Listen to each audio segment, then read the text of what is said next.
Hey, what's up? I'm Ashley. Thank you for watching this video. And today, we're going to be talking about The Chi, Season 5, Episode 3. And let's get started. A lot went on. Darnell was dropping his pants for Jada. Sway knocked him up on his head so hard that his earpiece fell out. Emmett and Keisha finally kissing again. Then we got Duda over there looking like Pimp Santa with his red suit on and his red coffee mug. Looking like ho ho ho. Just because he bought some toys for the kids at the community center. Trig looked at Tracy and said, "We need to keep the money clean here."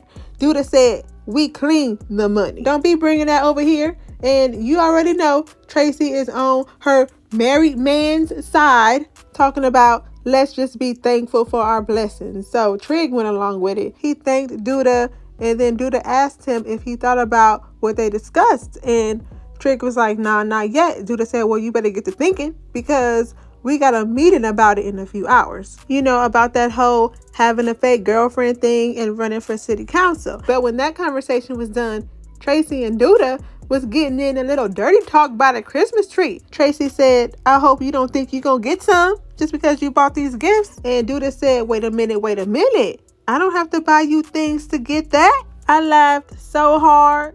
The confidence. Also in this episode, Tracy was missing her son even more because it's Christmas time. This was a whole Christmas episode. It was Christmas in July on The Chi. So she's telling Duda all of this, and Duda's like, "We'll start making new Christmas memories." So they went ice skating after that, and Duda almost fell down and busted his ass. And then Trick also went on ahead and signed those papers for that agreement to be this whole city council and have this fake girlfriend. So that gave them cue to start putting on for the gram and putting on this fake relationship. And right before the signing, Trig's mom walked in talking about how proud she is of him and how she's happy to see him with a beautiful black woman. They look good together. Girl, you just don't know. You just don't know. Duda is not doing any of this out of his kind heart because he don't got one. He has got to have some other agenda behind this whole thing, and Trig will regret it. So like I said earlier, it's Christmas time. So Kevin went to Trig to ask Trig to find Lene's brother Jamal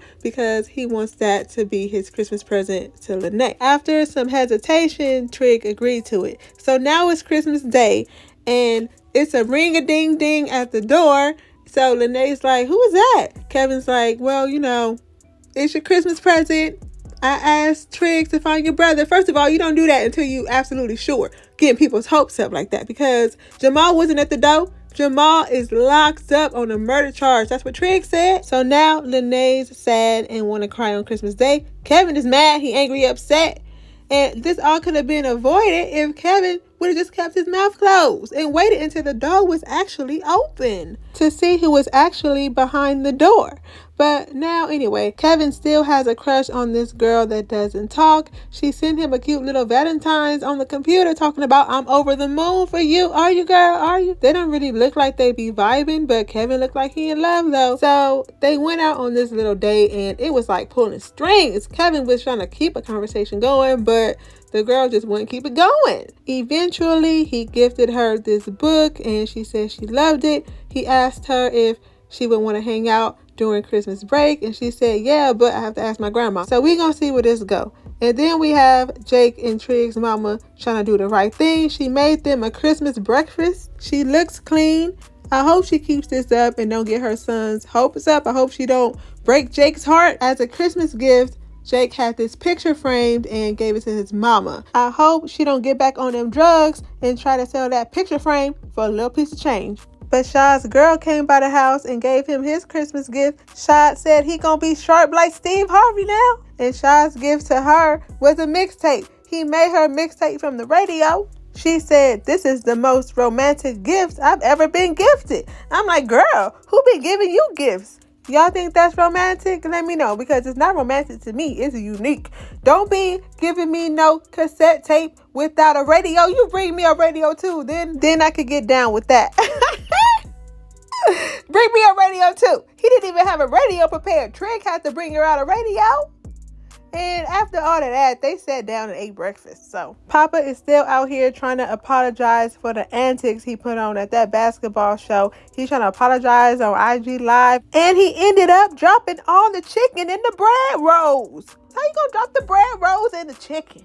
And what's odd about this whole thing is Bakari showing up being nice to Papa about this whole thing. He was like, come on, you want to go smoke with me?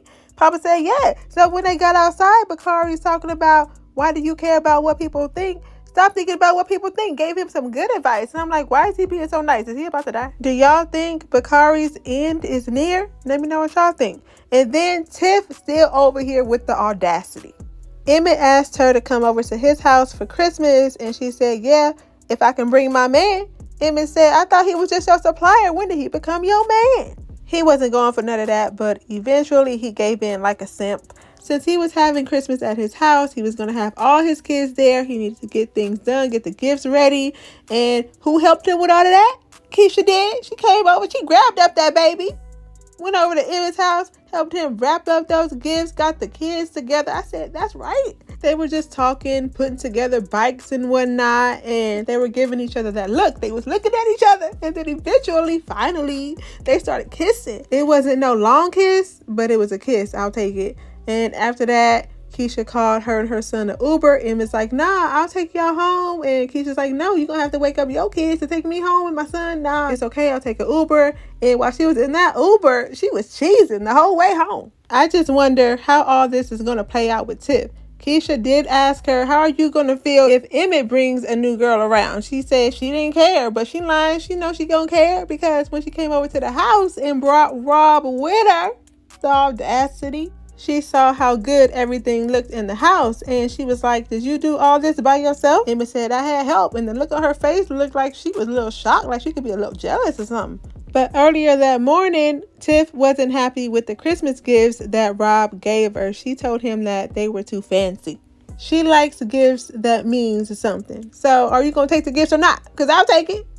So then she gifted him with the black sheep because Rob told her that he feels like he's the black sheep in the family. Why? And he don't like spending Christmas with his family. He was like, who made up that rule that we have to spend Christmas with our family even though we don't want to? I think there could be more to that whole thing, but it looks like Jada and Darnell just might be getting that old thing back. She broke up with her boyfriend, Sway. Sway was about to propose to her too. He bought her a ring. She found it in the closet. Sway went through Jada's phone and found out that she's been talking to Darnell. So Sway pulled up on Darnell at his house. And as soon as Darnell opened up the door, Sway hit him right in his face. Knocked his earpiece that he always got on his head to the floor. He was shook. But when Sway got up in the house, he didn't really do much. He just asked Darnell if he was in love with Jada. And when Darnell said yeah, Sway's like, well, why did you waste so much of her time? And Darnell was like, I was out there acting a fool. I had to grow first. Sway walked out talking about, yeah, well, it's too late. No, it's not, because she broke up with you. She handed you back your ring. But Darnell was over there getting freaky for Jada. He dropped his pants, brought out the ring light and the mistletoe, talking about Merry Christmas, and sent it to her. He said, you ready to kiss what's under the mistletoe? Well, girl, are you? He even went over to her house and told her that he's still in love with her. He's always been in love with her. He was looking through the yearbook when they was in school, looking at her old picture, talking about, I always loved you. But she didn't give him no answer right then and there. But she gonna have to. She gonna have to. It's only a matter of time. So when they went over to Emmett's house for Christmas, they ended up standing underneath the mistletoe. And the grandkids pointed it out. They was like, look at grandmama and granddaddy standing underneath the mistletoe. They got a kiss now. Emmett said they ain't gonna kiss, but they sure did. Emmett brought out his phone, started taking pictures. And who did Emmett send the picture to? Keisha. She the first person he thought of. This is gonna be beautiful. Not for Tiffany though. It seems like everybody rekindling something, trying to get that old thing back. But Dre is still hating on Jada and Darnell. She don't think it's a good idea. She wants Jada to be with Sway. I get where she's coming from, but she needs to mind her business because her marriage is falling apart. Mind your business. And Tracy is over there telling them that she thinks she in love with Duda, but she don't know if they're in a relationship or not. She don't even know if she want to be in a relationship with him, but he a whole married man. But let me know what you thought about this episode in the comments. And don't forget to share, like, comment, and subscribe if you haven't already and want to see more videos like this. Thank you for watching this video, and I'll see you in my next one.